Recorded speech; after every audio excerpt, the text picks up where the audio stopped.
Or do the rich people cringe and say, don't tell them that, Robert? Yes. Don't tell people what you know. Right. Keep them poor.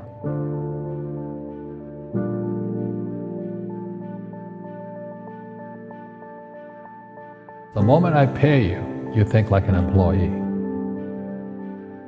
The moment you accept the paycheck, your brain goes dead. That's the trap.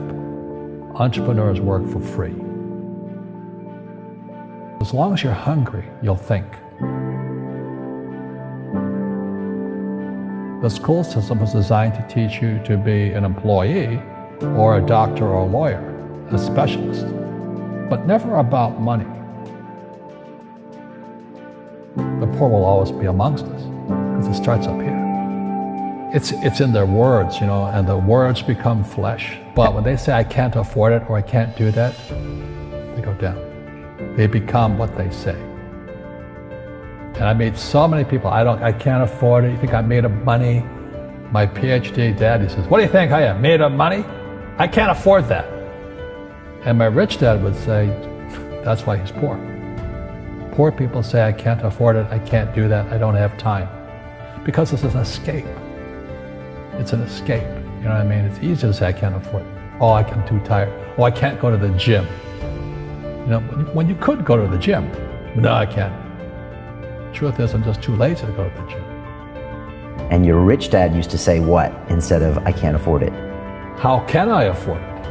How can I do that? A question opens the mind, a statement closes the mind. So when you say, I can't afford it, the mind shuts down, and you become what you say. People right now who are sitting at home, who are struggling financially or worried about money or unhappy, they may be making a lot of money, but unhappy with what they're doing, it was probably taught to you. Your superego was taught, get a job, work hard, or you'll never be rich, or the rich are evil, or whatever. Poverty is passed on. It's taught in your families. And middle class is taught in families. And until you change your mindset, Correct. Money won't help you, right? Correct. And we see that with people that win the lottery, people that make more money, they still have the same problem. Right. Because they have that poor man's soul. Right. If you're poor, you'll always be poor. That's really hard for people to understand. Yeah, the money will disappear that fast. Just like most pro athletes, they make millions of dollars, and 65% are bankrupt 5 years later. It's because they come from poor families. But unfortunately, what Mr. Lipton was saying, it's passed down genetically. That's the frightening thing.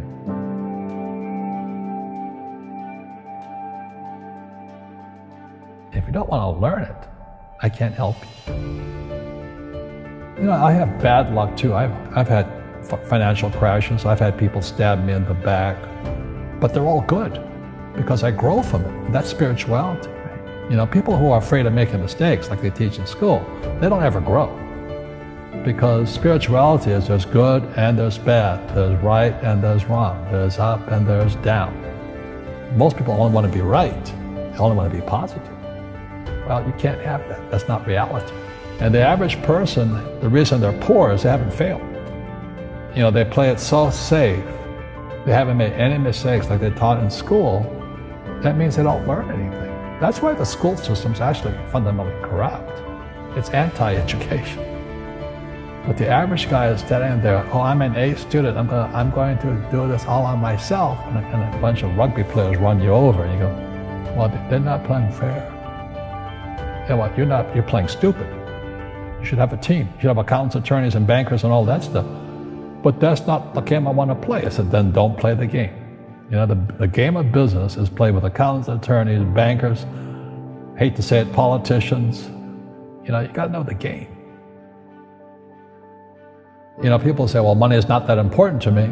Then if money is not that important to you, money is not important to you. You know what I mean? I don't care about money. The money doesn't care about you. The word does become flesh. Oh, I'll never be rich. Or the favorite one is the rich are greedy. It's the poor that are greedy. If you think about it, because to be rich, you have to give something. I have to produce books and games, and I purchase real estate, I provide housing, provide jobs and all that. That's why I'm rich. But greedy people produce nothing. You know, Einstein said, you know, imagination is more important than knowledge, but knowledge empowers imagination. And what most people lack is real business knowledge, like accounting, you know, like debt, like taxes. You got to know that stuff, but they don't teach it in school to anybody. You see, most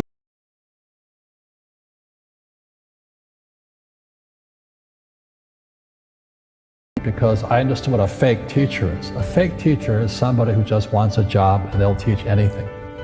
You know, they teach how to shine shoes if you pay them more money. But they really don't know what they're teaching. In life, one of the things I suggest to people, you got to find a real teacher versus a fake teacher. And a fake teacher is somebody who doesn't do what they teach. And a real teacher is doing what they teach every day. Our school systems are making our students weaker. So in school, they have these things called now trigger effects. So you can't, as a teacher, you can't say anything that might upset the student. They don't want anything that might jar their point of view. You see people say, well, why don't you give the poor money? So the only problem with that is it just creates more poor people. Give a man a fish, he fishes for the day, or eats for the day. Yeah, you give a man a fish, you get a lot of people who want more fish, you know? But you teach them to fish. We become creatures of our own habits. And until we break the habit, we don't change. Our schools don't teach that. Our schools teach almost the exact opposite of that. And the average person, the reason they're poor is they haven't failed. You know, they play it so safe. They haven't made any mistakes like they taught in school. That means they don't learn anything. That's why the school system's actually fundamentally corrupt. It's anti-education. So what I say to young people is you find your game. So my game financially is business, number one. Second is real estate. And that's why I pay no taxes. That's why Trump pays no taxes.